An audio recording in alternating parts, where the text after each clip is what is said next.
Hello po! Back to my team naman, and for setup na, we are here at Buatos Cafe again.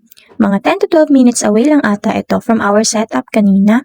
Kasama na din nga namin ang kapatid ko on this setup, kaya tatlo na din kami dito.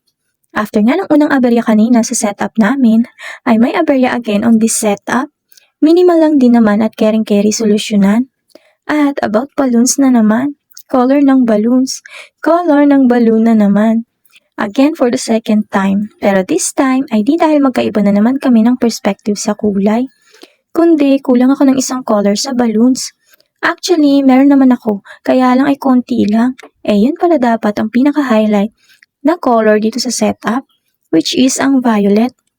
May inspo setup kasi ito and bahala na daw ako. So ayun, natatak sa akin na bahala na ako. Then mas marami nga ang teal green color ng balloons ko kesa sa violet na nasa half pack na lang.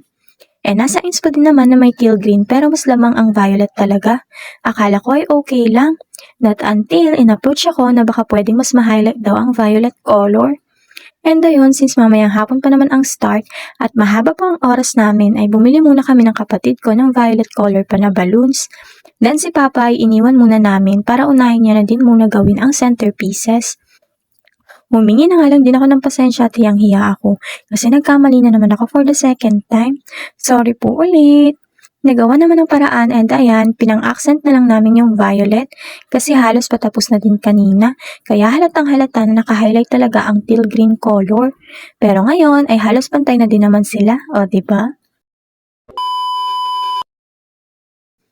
Here's the final look na din po. Super cute na cute nga ako sa setup na to. Ang ganda ng combi colors ng balloons. And hanggang dito na lang din po.